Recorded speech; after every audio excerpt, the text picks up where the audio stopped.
Olá pessoal, meu nome é Vitor Yuri Neves e sejam bem-vindos ao Solstício Equinócio. No vídeo de hoje nós vamos estar conversando um pouquinho mais sobre o livro O Nome do Vento, do Patrick Rothfuss.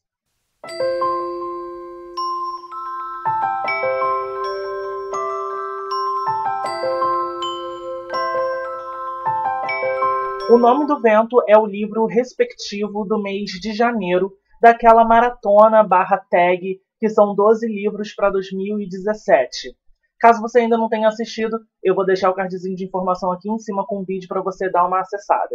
Falar sobre o Nome do Vento é um pouco complicado para mim, porque quando eu li esse livro, eu estava passando por uma espécie de pequena crise existencial. Isso foi em 2010, se eu não me engano. Eu estava no segundo ano do ensino médio e eu estava um pouco cansado disso tudo. Cansado dos estudos, cansado de escola, cansado de casa, de todo mundo. O livro ele é uma fantasia épica, sendo que ele tem muitas lições aqui dentro que mexeram comigo e fizeram com que eu percebesse coisas que eu não estava dando muita importância ou muito valor. E essa releitura de agora foi excelente, tão boa quanto a primeira, e eu consegui tirar ainda mais informação e mais coisas legais dele do que da primeira vez. O Nome do Vento é o primeiro livro de uma trilogia chamada Crônica do Matador do Rei. O livro ele foi lançado em 2007, se eu não me engano, lá nos Estados Unidos, e trago aqui para o Brasil em 2009 pela editora Arqueiro. O segundo volume, O Temor do Sábio, foi lançado em 2011 lá nos Estados Unidos e também trago aqui para o Brasil em 2011. Essa série ela possui alguns livros spin-offs que estão espalhados entre algumas coletâneas, entre alguns livros solos, e um desses spin-offs acabou vindo aqui para o Brasil também, que se chama A Música do Silêncio, que também foi trago pela editora Arqueiro. O livro ele vai narrar a história desse protagonista que se chama Killwolf, mas ele também gosta de ser chamado de Coach, então vamos usar Coach porque é mais fácil de ser pronunciado. O livro começa, de fato, com um homem que é um cronista, que ele está passando pela cidade e ele acaba sendo resgatado de um ataque que ele acabou sofrendo pelo coach. Então, em resposta disso, o coach acaba levando o cronista para sua hospedaria, que se chama Marco do Percurso, para deixar com que ele descanse e continue sua viagem depois. Esse cronista, ele ouve muitas histórias ao longo de sua vida, e uma dessas histórias é sobre o tão famigerado Matador do Rei, que dá título à trilogia. E ele teme que esse homem, o Matador do Rei, seja o coach, o homem tão bom que salvou ele e que hospedou ele na sua hospedaria para que ele pudesse se recuperar. Ele pediu para que ele pudesse escrever a história do coach, porque afinal de contas é isso que ele faz, ele é um cronista, ele é um contador de histórias, e o coach disse que ele até poderia deixar que ele escrevesse a história dele, sendo que para isso ele precisaria de 3 dias. Então é por isso que os livros 1, 2 e 3 eles são divididos entre dia 1, dia 2 e dia 3. Cada um dos livros vai contar um dia da história da vida do coach ali no presente. Esse livro ele contém o que a gente chama na literatura de interlúdio, que é uma história sendo contada no presente e no passado. Então, nesses 3 dias, o coach vai contar a história de vida dele durante todos os anos, né, que se passaram.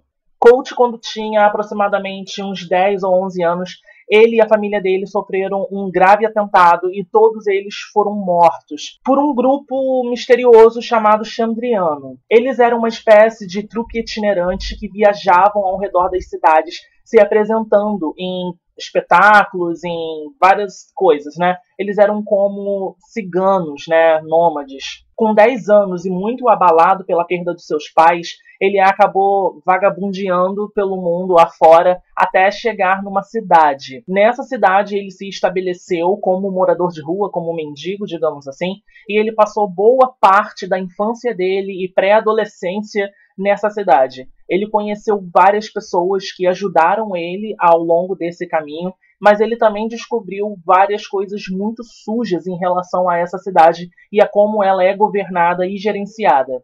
Em determinado momento da vida, o coach ele decide que ele quer ir para a universidade.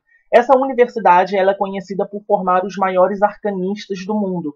Arcanistas são essas pessoas que possuem a manipulação da magia. E ele quer isso para a vida dele porque ele tem esse desejo de vingança em relação ao grupo Chandriano que matou a família dele no passado. Uma coisa que move esse universo daqui do Patrick Rothfuss é o dinheiro. Ele possui toda uma espécie de economia própria que ele criou para esse universo, assim como várias outras coisas, como religião, como estilo de vida, como governos, como línguas, raças e várias outras coisas.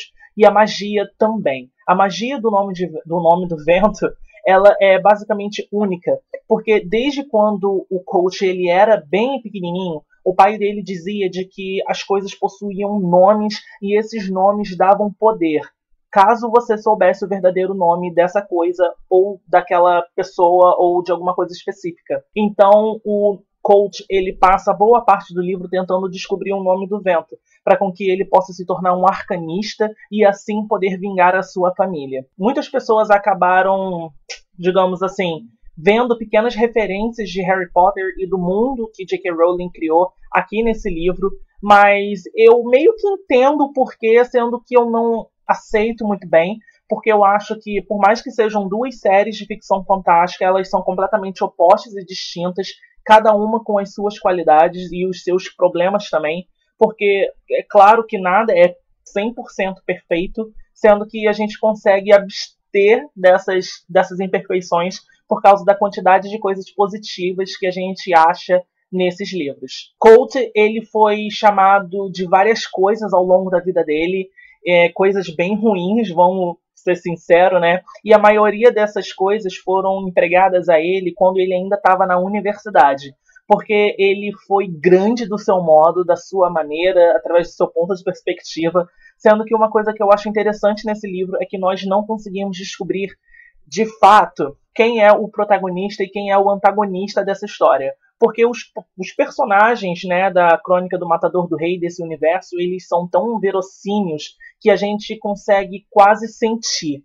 Eles são gente como a gente, eles cometem erros como a gente, e eles acertam como a gente, e eles têm uma personalidade muito forte que fazem deles indivíduos únicos. Os personagens subprotagonistas e secundários desse livro, eles também são muito bem desenvolvidos, eles têm uma caracterização muito impressionante, e tudo isso nesse livro daqui. Sim, ele tem pouco mais de 650 páginas, e são as 650 páginas mais bem escritas e mais bem desenvolvidas que eu já li até hoje. Patrick Rothfuss realmente me ganhou, me cativou com esse livro daqui, e ele escreveu uma das trilogias que eu mais amo em toda a minha vida. Mais pra frente eu pretendo fazer um vídeo de discussão literária sobre O Nome do Vento, e eu pretendo trazer uma pessoa aqui para poder fazer o vídeo comigo, pra gente discutir com mais detalhes e mais a fundo toda essa complexidade que é O Nome do Vento. Eu dei 5 estrelinhas e favoritei O Nome do Vento, assim como os outros livros também dessa trilogia, e eu vou trazer a resenha deles futuramente aqui pra vocês também. Eu espero que vocês tenham gostado do vídeo, não esqueça de dar um joinha, de ajudar a compartilhar com os amigos, não esqueça de se inscrever no canal e ativar o sininho para receber todas as notificações, porque o YouTube você sabe que não, né, tá com problema. Comenta aqui embaixo o que você achou do vídeo, o que você achou do livro também, se você tem algumas expectativas em relação à leitura desse livro, se você pretende ler para começar, né, e é isso aí. Um beijo pra todo mundo e a gente se vê no próximo vídeo. Tchau!